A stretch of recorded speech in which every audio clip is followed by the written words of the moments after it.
Es un honor, es un placer, es un privilegio estar aquí. Les quiero hablar de la sexta extinción, pero ese es el nombre del panel. ¿Qué quiere decir que hay una sexta extinción?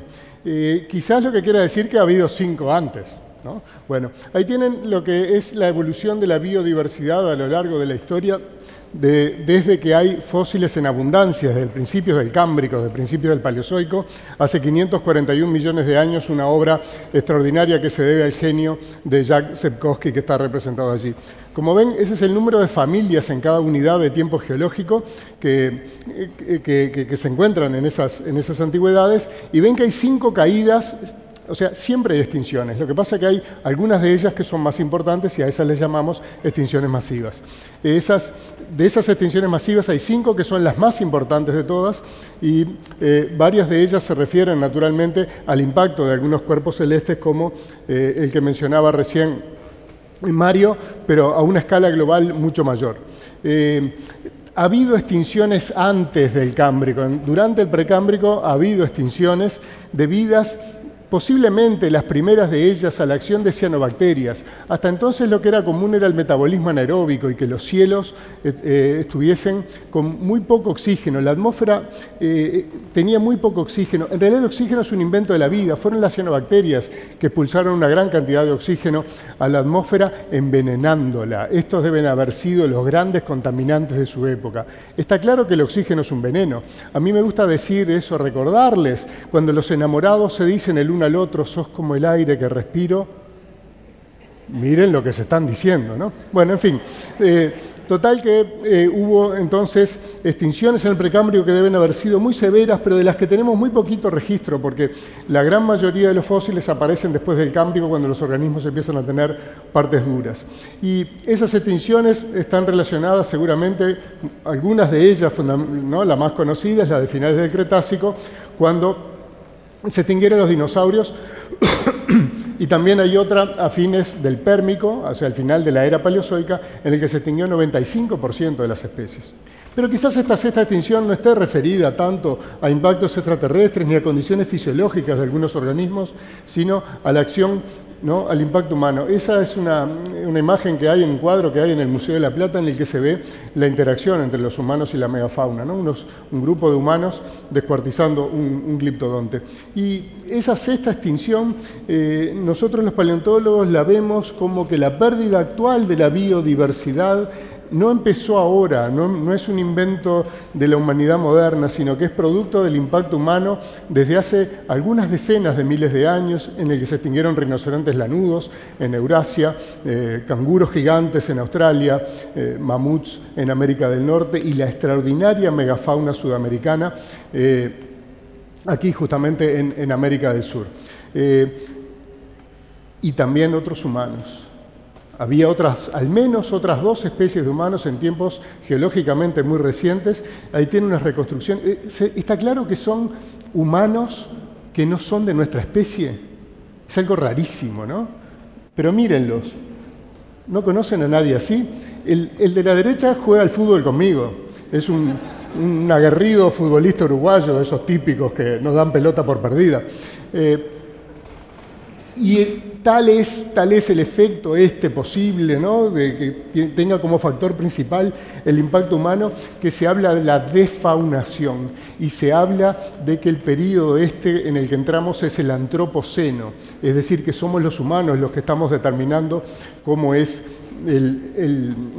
la biodiversidad, los que estamos haciendo un gran impacto por disminuir la biodiversidad. Y en el debate del Pleistoceno, además de algunas causas que pueden haber colaborado, como el meteorito que mencionaba Mario, es el cambio climático del Pleistoceno o el impacto humano. Y bueno, las conclusiones son que la extinción, la cantidad de especies que se extinguen en las diferentes regiones del mundo no tienen que ver con aquellas regiones en las cuales el cambio climático fue mayor, y sí tienen que ver con el arribo humano. Incluso el cambio climático, en cierto modo, el calentamiento, ¿no?, la mayor temperatura, no es una mala noticia para la diversidad. Yo no estoy diciendo que sea irrelevante esto para el cambio climático moderno, porque estoy seguro de que si el mar sube algún metro, los holandeses van a estar muy preocupados, ¿no?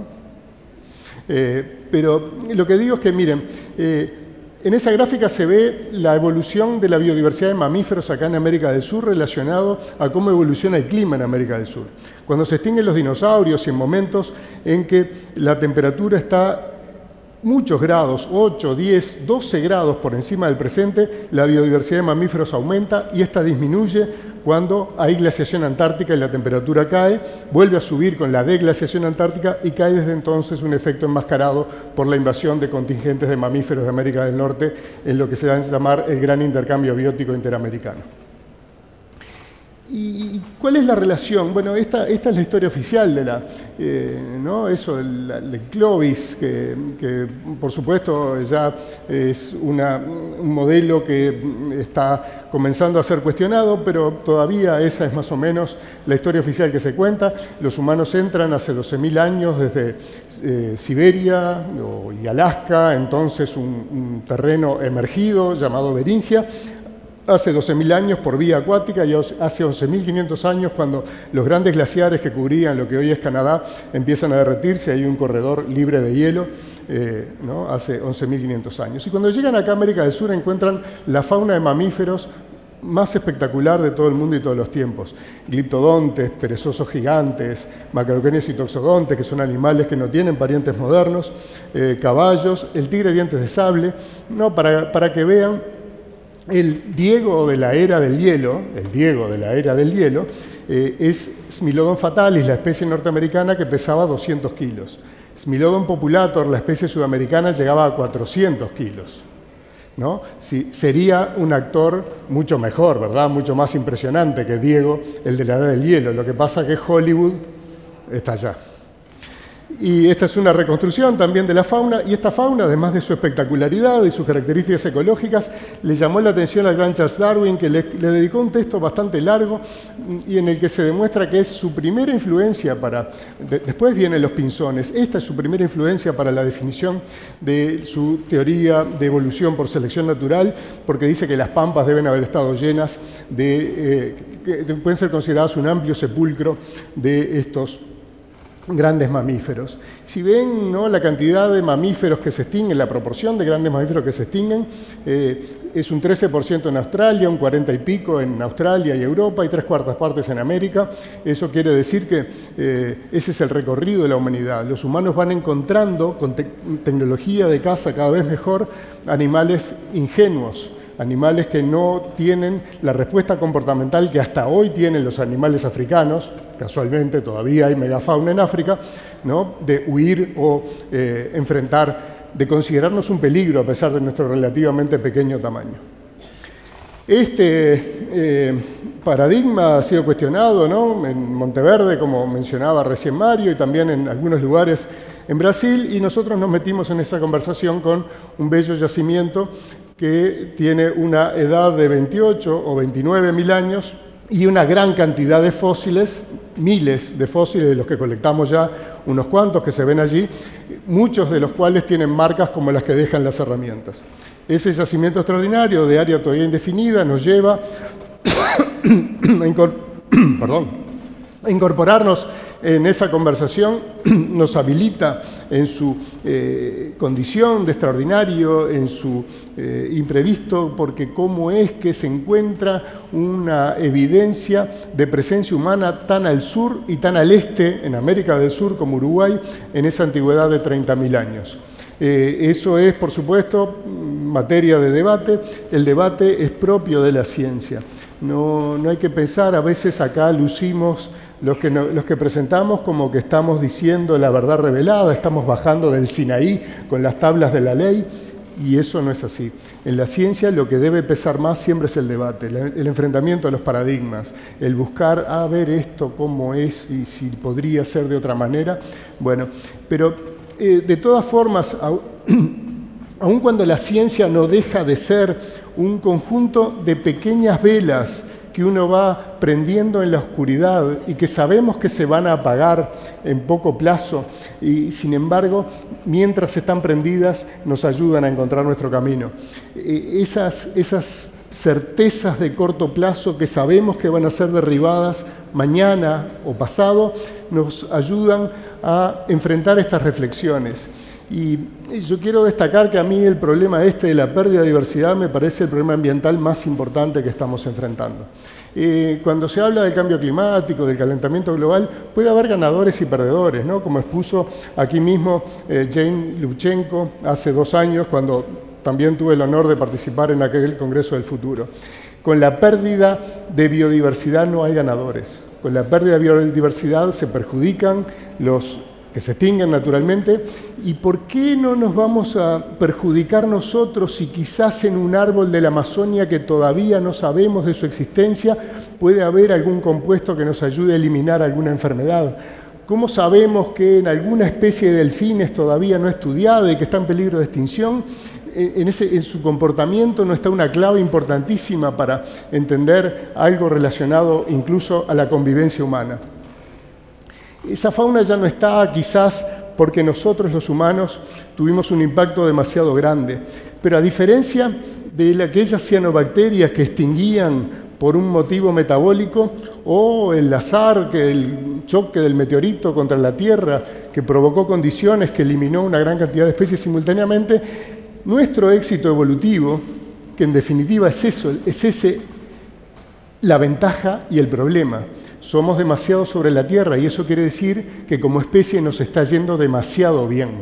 Y nos está yendo demasiado bien no por una razón fisiológica, como les decía, sino por la acción del cerebro.